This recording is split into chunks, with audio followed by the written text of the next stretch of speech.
Charles, welcome back to the show, man. It's been a while. Yeah, man. Good to see you.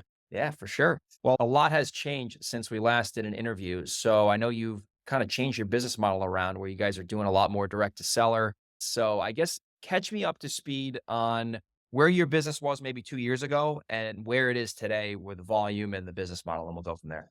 Yeah. So basically, I've been doing this for 8 years. And at the beginning, I didn't know how to market at all. So I would just go out, I would network, I would meet real estate agents, I would do a lot of organic social media. And basically, I made friends with a ton of people that just sourced me deals. So I would buy a lot of deals from wholesalers, I would buy a lot of deals from realtors, and we would do 50, 60, 70, 80, 100 deals a year just off of word of mouth. Yeah. So, that's great, but it's the job because all these people just want to deal with me. It is really capital intensive because we're taking down, 50, 60, 70, 100 deals a year. We have to gut renovate these things, which is an absolute nightmare. Anybody that's ever done construction, A, knows it's a nightmare. B, if it's in New York with the permits and all the bullshit, it is very, very difficult to do that. So it's essentially a burnout job. And I was, listen, I don't want to have a job anymore. I want to be a CEO and I want to run a business and build multiple large businesses. So in order to do that, I need to build a system dependent based operation in which I can remove myself from, the day to day. So that's essentially what I did. So let me back up a little bit also. On top of that, a lot of the relationships with like wholesaling and things like that kind of started to dry up. So I saw the writing on the wall like way out and I was like, hey, listen, I had a great 5-year run with this, but this isn't going to work. Like these players that are pumping deals to me, like they're going to slow up. They're having an issue getting deals. I can't do that. So I pivoted, built my own machine, which I launched about 9 months ago. And we're buying like fucking 4 houses a week, dude. It's crazy. 4 houses a week in New York, which I would argue is literally the hardest place to do anything, Oh, in for my sure. opinion. But at this point, by the end of the year, I'll be completely removed from the operation. So we have, underwriters, we have field reps, we have lead managers, we have dispo, and we are just literally a machine. So that's interesting because I'm in a similar situation with you where I do have a lot of referrals that come to me from wholesalers and agents. And it's great because they're free, right? It doesn't cost me anything, but then it's dependent upon me. And you were having all those agents hit you up. And it's like, if you're not near your phone, you have to get back to them. They don't want to deal with your guy. They want to deal with you. You have the relationship with them. And like you Yep. said, you can only do so much with that. And we still get a good amount of referrals, as I'm sure you do, but it's not something that makes me sleep well at night because like you said, if the referrals go away or whatever, these guys can't get deals. Now your revenue is going to get impacted. So you transition now into this direct to seller model in Long Island, which is definitely the hardest market, mainly with, well, the competition, the attorneys, the deposits. We'll get into all that later. So as you have grown the business now with direct marketing, what was the first channel that you guys wanted to get really good at to get an ROI? And then I'm sure you've expanded to multiple channels. So the thing is, I didn't do it like that. Essentially, what I did was I just kind of launched everything all at the same time. So Okay. for me, I already had a certain level of success and I live very simple. So I don't have a tremendous amount of overhead. And because of that, I had the ability to heavily invest upfront. Like the last 5 years, I flipped all these houses and I bought a ton of rentals. So I bought 114 rentals. And then right before the rates shot up, I refinanced like basically the entire portfolio at like 3.5% interest. And then I used some of that money to essentially fund the new ventures. So I started researching, I started training, and I was like, okay, I put this concept together. PPC hit first, and then I really just went all in on everything. Like I tested out PPC, cold calling, texting, hair of direct mail until I kind of got the feel for a couple months. And then Q4 of last year, my new COO came in and we put together like a very robust strategy. We were outsourcing a lot of this stuff just to learn from these people in the short term because most of these companies that you outsource to, like for your PPC or the direct mail or whatever it is, like Yeah. they suck. It's a disaster, man. Yeah, Yeah. they suck. Like you're not aligned. They're charging you a percentage of ad spend. Like they don't know your market. They don't particularly give a shit. And your Yes. average investor isn't sophisticated enough. Like you have to be a very data driven person in order to really run a business effectively. So we learned whatever we could from them in the short term, and then we brought everything in-house, and we put together this plan, which we launched at the beginning of the year, and we're just fucking killing it. That's amazing. And I'm glad you said that because I see a lot of people like for PPC, for example, and in New York, it's even harder because it's more expensive and it takes longer. They'll pay a manager $3,000 a month of retainer, and then they have to spend five or six. So they're really at like 9,000 a month, 8, 9,000 a month. It doesn't work.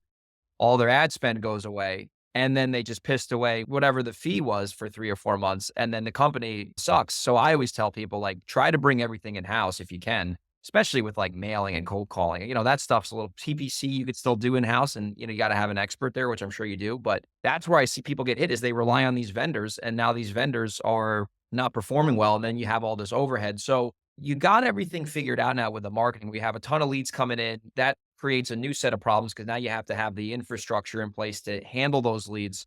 So what does the process look like now when a lead comes in? So basically, the lead comes into the CRM. They speak to a lead manager. Either the call and the lead manager picks up immediately, or there's some type of form that's filled out and the lead manager calls them back immediately. The lead manager essentially takes them through a very quick questionnaire of very high level questions that we want the answers to. And then they set the appointment. So the lead manager's sole focus is to sell the appointment. That's their entire job. Answer these 6 questions, sell the appointment. At that point, it gets pushed over to an underwriter. The underwriter then goes through a questionnaire where they expound and put more information. A field rep is assigned to it. When the field rep is out there in the field, we're literally trying to make deals there in the field if we can, literally live on the phone. So you have them go to the lead manager, they're selling the appointment, and now I like how you have this underwriter in the middle. That's what Yeah. takes a lot of acquisitions guys' time is they're spending their whole day comping properties, which is probably not the best use of their time. It's negotiating and building the relationships with these people. So when Yeah. the sales guy shows up at the house, they have all the numbers in front of them and they know exactly what they can pay. They don't have to worry about driving Nope. comps or doing anything. No. So essentially what happens is like these people are experts at relationship building. I have an extensive classically trained sales background. So I was trained literally 20 years ago by a guy who used to sell Electrolux vacuum cleaners door to door in the 70s. Like we're Yeah. talking about like Zig Ziglar, Tommy Hopkins, Yeah. Xerox days from like literally the 60s and 70s. I'm very blessed because that's a lost art. I haven't really met anybody else that really knows how to do that. So the sales training that I put these guys through and girls through is just like the best of the best. So these guys are out there asking the right qualifying questions, building the right rapport, putting these people in a situation where, they're overcoming objections, pinning them down to certain things, and then getting a number out of them. And then in real time, our underwriter is literally able to see the house through some technology that we use. And we are literally making offers right there. Like the underwriter is looking through saying, all right, what can we pay for this?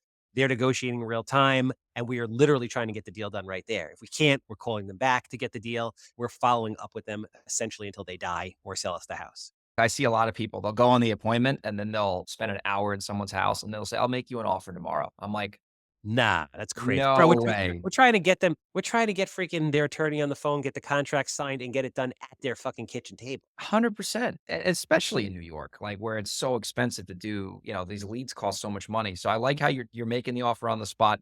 And I'll tell you what we do. We have a lot of situations where we'll go through a similar process. We'll send a real estate agent out there because my acquisitions guy's virtual. So what we'll do is, and this is where New York is an interesting place. If the seller doesn't have an attorney, and that happens maybe 40% of the time, they just don't have a lawyer, they don't know what to do. We will refer them a lawyer and then that attorney will represent them and deal with the contract and new PCDS bullshit thing that's a pain in the ass now. And we'll kind of refer them at the attorney. And then usually that gets us into contract a lot faster because the problem that I see in New York, and this happens, I'm sure, in Long Island as well, is the seller gets the lawyer and then it could take 3 or 4 weeks to get that contract completed because if their lawyer's on vacation or something, and we have all these deals in limbo where the seller took our offer, we don't have anything binding and we're just kind of like, what if someone else goes over to their house? It's kind of like a weird situation versus like in Washington, there's a contract getting signed as we're doing this podcast over DocuSign and there's no issue. So Yep. how are you guys dealing with that gray area in New York when the seller doesn't have a lawyer? How are you guys getting these deals to stick? I mean, we basically have relentless follow up. So we have a transaction coordinator. As a matter of Yeah. fact, we are bringing in starting Monday, we hired our own in house counsel. So our attorney inside acts as like attorney slash transaction coordinator. And from the moment that offer gets accepted, bang, we're on the phone with the attorneys. We're pushing the contracts. We're sending out the first contract sometimes. And we are Mm, relentlessly following up multiple times a day until the contract is signed. If we got don't get feedback in 24 hours, it immediately gets escalated to the underwriter and to the field reps. And we're on the phone saying, what's up? What's up? What's up? Got it. Maybe we'll start doing that as we send out the contract because sometimes we'll wait for the seller's lawyer to do it. And then it just creates like, oh, it's not right. They want more money down, whatever. Another thing we've done too is we haven't had them sign a contract, but we've had the realtor go on the appointment or we've docu-signed like an official purchase offer. says like the price and this and that, and then it just feels like it's more legitimate than just a verbal kind of yes. And that's worked pretty well for us when we can't get the contract really quickly. And then another thing we've done, and there's two things I want to cover. I don't know if you guys are doing this in your business where the seller might want a certain number and we don't want to buy it ourselves. We'll tell the seller, like, hey, that number's not going to work for us, but it might work for somebody else. But we're not going to buy it. We're going to find the buyer essentially. So we'll have them sign like an option agreement that gives us the right to buy the house. That's not really a binding contract. And then we'll tell the seller we're going to wholesale it and we'll find a buyer like 50% of the time on a deal that we weren't going to do. And we'll kind of create this revenue out of thin air. So we've been using that and that's been working to get some extra deals to close that, leads are already Yeah. paid for. And then we're doing these novations. Have you guys done the novations down there? Because they've been working as well. No, I mean, I've looked into them. I know how Yeah. they work. We haven't been doing any novations, no. It's very hard to do in New York, but we've done them, and it is a circus to get them closed. But if people don't know what that is, it's basically like a glorified net listing where you're promising the seller a certain number, and then they're letting you go out and put it on the market. Basically, what happens is the buyer gets a mortgage, and then the bank funds the transaction, and then the seller keeps what you promised them, and then you make the difference. It's a lot easier to do out of state, but we're seeing that there's some deals that we can't buy and flip just because the soft costs are too high, but we can novate them and we could still make like 20 or 25 grand because we don't have to worry about any closing costs or any transfer tax or anything. Like I'll give you an example. We had a house in my hometown where the seller needed, I think 375 and the property was worth like 425 as is. And you can't really do that as a flip because you'll break even. So we were able to novate it and we ended up making like $20,000 on a deal that would have been no deals. And it worked out with the attorneys. So maybe that's something you guys could implement. So, okay, you get these deals coming in, you have a great process on getting them. What is your process like if you're going to assign something? Like, how do you guys do your disposition process now that you're doing a lot of volume? So essentially, we have a dispositions rep. We're getting better at this. So what we would do is like we would use social media organically, go to all the meetups and go to the auctions and things like that. And essentially, the dispo guy's entire job is to just build an investor base and Yeah. then also qualify these people to see exactly what it is that they're looking for and then maintain a constant relationship with them. And then as deals come in, he reaches out accordingly depending on like what we have and what people are looking for and he starts pitching. We're gonna get a lot more sophisticated with that. We're gonna start using like ManyChat via Instagram, and we're gonna start, using organic social media ads and pushing these guys through a funnel and really, really pushing to expand the amount of investors that we're working with. Have you heard of that investor lift tool or whatever? Yeah, I've heard about that. I prefer to do it like more organically on Yeah. my own, but it's not really a difficult concept. I mean, with social media ads and the right funnel and landing pages, it's very easy. I mean, you can get lists of all the properties that were purchased by LLCs, in Yeah. your area. You can direct mail to market to these people. Like there's all kinds of things you can do. And I always tell people too, like, if you have a good deal, it's going to sell itself, right? The hard part with dispositions is like, at least with us, we'll put out a deal and, we got an email list. Let's say there's 1,000 buyers on there and a lot of people are interested in that deal now, right? You send the email out, you get, 40, 50 people who hit you up. At that point, it's going to probably get bid up. So some of these buyers get pissed off because like, oh, well, I thought I could buy the house at 400 grand. And you're like, we got 50 people who are interested. So we're going to have the highest and best get due 2 days from now or whatever. So we've seen that before the market took well, not took a shit, but before the rates went up in like 2022, our style of selling was like, we'd put an email blast out, we'd get a lot of interest and we would bid the property up.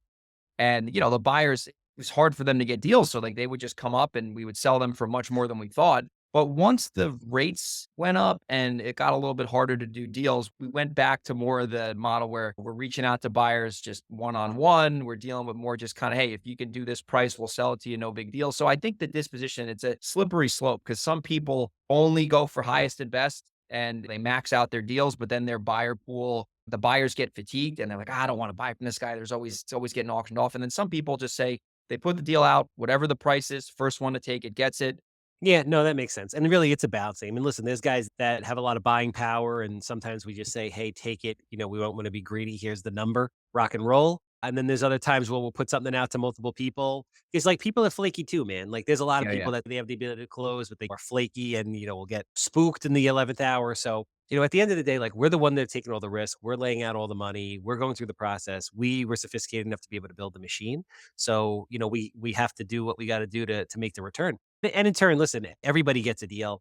And it's a great resource to investors because I don't know anybody out here that's doing the kind of volume that we are doing and providing the opportunity that we're providing. How do you decide now with the volume you're doing? Like, what are you wholesaling, what you're gonna flip? So essentially, what we do is we compartmentalize the businesses and they operate completely independently with their own P&L. So we have an acquisitions company, which sole purpose is to go out there and get deals under contract. And then we have a renovation company. And in order for us to renovate the property, the acquisition company has to literally sell it to the renovation company Yeah. at a number that makes such sense that we would do that. So, we're basically wholesaling to ourselves and putting a VIG on it because whoever's running the acquisition company at scale is like, that's my P&L. I want to make sure that my P&L is healthy and that our return on ad spend is what it needs to be. You're not cannibalizing that so that you can renovate it. And that was really a big change in the way we started doing business, where now everything stands on itself. So, in order to be able to get through, it has to really have a lot of meat on it or it just goes out the door. Interesting. So your wholesaling company will wholesale the deal to your rehab company, and then that Yep. wholesale company will still make an assignment fee to keep the. Yes. I've never done it that way. That's something I should consider because you basically wholesale it to yourself. Man, that's a nugget right there. Yeah. Because it's like this, man. Like, if you use your example of $30,000, like, you're going to find a deal, take the deal down and make $30,000, or you could have wholesaled it and made $30,000 or close to it. Why would you ever take on the risk associated with borrowing the money, renovating, taking it down, and then having to resell it? It just doesn't really make any sense. Like, you have to take into consideration the amount of time and money and general overhead associated with renovating and taking the property down, and then, the cost of capital and the time value of money. Because if you're doing a lot of volume and spending that money on marketing, like every month you have that cash going out the door to produce the deals. So you're assigning it to the other entity. Yeah, I got to look into doing it that way because what I'll do a lot of times is if it's a smoking deal, I'll just freaking grab it. And, the wholesale company makes zero, but then, we might flip it and make whatever, 50,000. But I never really looked at it like kind of cannibalizing the other business. Think about it, because if you're doing it at scale, and I don't know what volume of business you're doing, but if you're doing it at scale, you need an entire operation to run construction. Even if you're using general, you're either have in-house guys, you have construction managers in-house, or you have GCs that you're using, but you still have to project manage those people. Yeah. So there's a certain amount of general overhead associated with just running the construction division. If that construction division can't really make a return, then what's the point? Like, Yeah. you're not trying to churn dollars, you're trying to make money. Now that's interesting. Yeah. With the rehabs, I don't like to do the big gut jobs anymore if I don't have to. I like to do like 30K or less, paint, carpet, maybe a new bathroom. So usually the rehabs that we will do are like 30,000, 40,000, just glorified cosmetic stuff. So we don't need to pull permits or whatever. But it is still a thing where, yeah, we should wholesale it to that other entity that's going to flip it. And then that way we can just keep them separate. So are you guys still running your construction company that is just working on your rehabs, even when you wholesale the properties? Yeah, so we've changed that. So we own a construction company with like 25 in-house guys. Now we're scaling that down because we're doing a lot more wholesaling, Yeah. obviously. But we also realize that we kind of suck at construction. Very hard to bring in on time and on budget.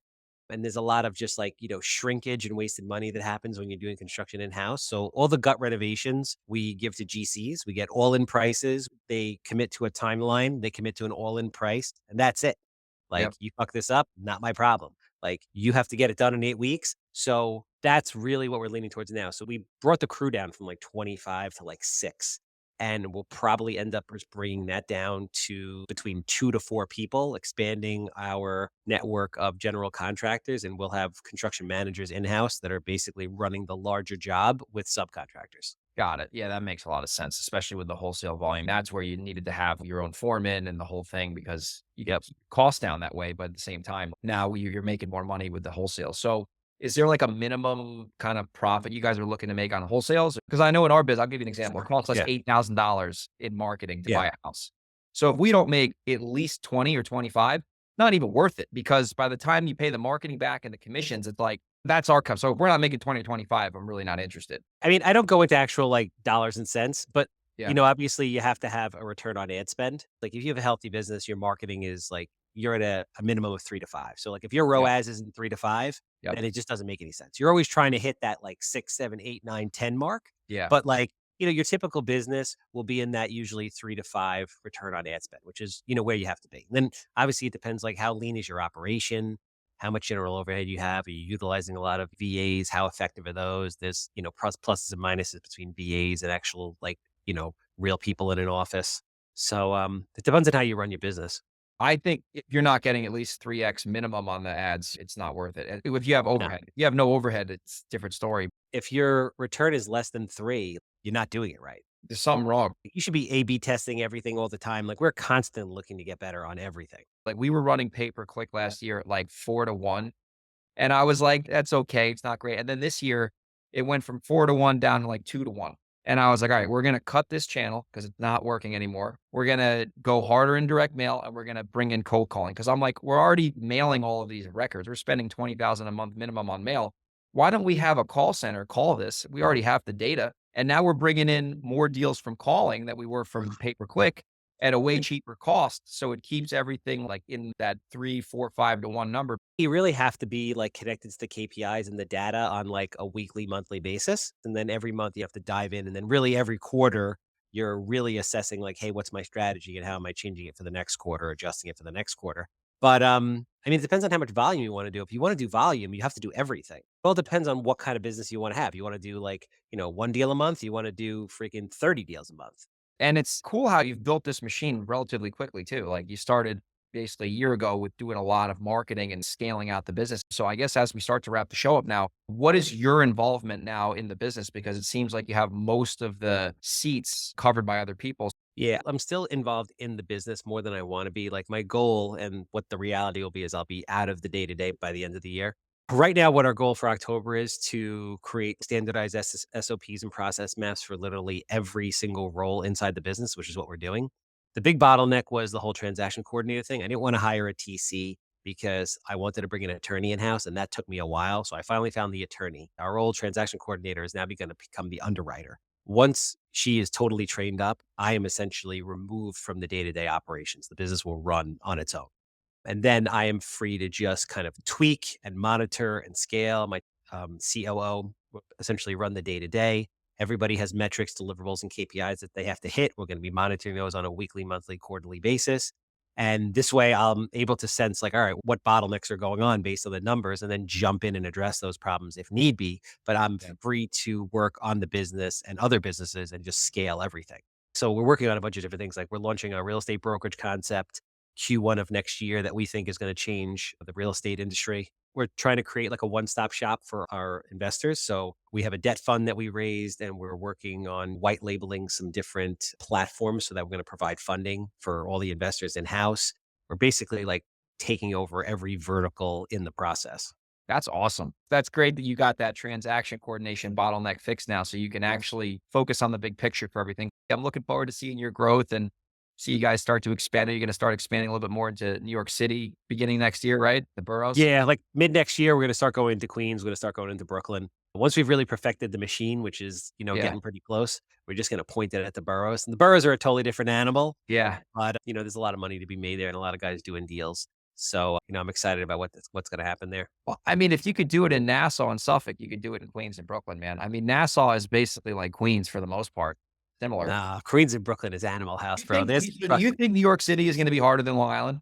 Yes, there's no question. Really? Bro, you have guys rappelling off of buildings in velour jumpsuits with contracts in their pockets and bags of cash. Like, it is just there is no crazier place than Brooklyn, period. End of Holy story. shit. Doesn't exist. Brooklyn is Animal House, I've just done like one deal in Queens and it wasn't that difficult. Like I dude. know Long Island's competitive and the Hudson Valley's competitive, like Westchester, but Everybody in City, Brooklyn is a straight up con artist. That's it. They're recording bogus deeds. I mean, the amount of shit that goes on in Brooklyn Jesus. is wild. It is kill or be killed. Bro, everybody you meet in Brooklyn is selling a house for somebody else. What do you mean? You're a realtor? No, no, no, no. I'm just helping what's her name sell the house. What do you mean you're helping what's her name sell the house? Like, it is crazy. I can't even begin to tell you. Yeah. Nothing's harder. It's the highest level. Brooklyn, New York. The one deal we did in Queens, it was so easy with the seller and there was like no competition. This lady, like, no resistance, no objections, no competition. I'm like, we going to Queens. No, And man, it's not like that. You got really lucky. That's I beginning got stage lucky. luck. Listen, Queens is crazy. Brooklyn is where the dogs are. But yo, there's still opportunity. There's still guys making a lot of money there. Oh, You there's can a still lot of buy money. brownstones for 1.5, 1.4, 1.2, and Yeah. some for 3.5, 3.8. So like, there's a lot of opportunity there for the right deals. On another note, before we end it, we're probably doing 50, 55 deals a year, like max, right? We've seen recently, at least this year, there's been a lot more like fraud going on. Even in New York, like I had a house I was about to lock up and it turns out that someone was trying to steal their deed and commit fraud, and we've just seen a lot of it recently. Like, have you guys been running into that in Long Island? I haven't had that experience, but that stuff goes on in, like, Brooklyn, Queens, New York all the time. All over the place. There's a buddy of mine in Seattle. He bought a house one time from a fake seller. Like the seller, fake ID, fake notary, went through the title and escrow process, and turns out it was a complete bogus situation, and he had to deal with a title insurance claim. It was crazy. Wow, but he had Yeah. title, right? He had title insurance, but the thing is with that, if you like start the rehab, they're only going to insure the purchase usually. So if you spend 100 grand, you're fucked. And Seattle's like a pretty sophisticated place. Crazy shit goes on, man. Like, this is a big boys and girls game. You can't watch a YouTube video, go to a weekend boot camp, and think that No, you're ready to fucking no. fight Tyson. Especially not in New York or Seattle. If you can make it in New York, you can make it anywhere. Anyway, Yeah. it's awesome to catch up with you and see what you guys are doing now, and it's exciting to follow you guys online. So people want to check you out. What's the best way to do that online? So we're on every platform, handsome_homebuyer, YouTube, TikTok, you name it, Instagram, Facebook, LinkedIn. That's We're it. there. He's all over. You got a house that smells like cat pee and it's in the boroughs or Suffolk or Nassau, you Oh, call up Charles. I Okay. want to buy it. Awesome. Thanks, Charles. It was fun. You got it, buddy. Take care.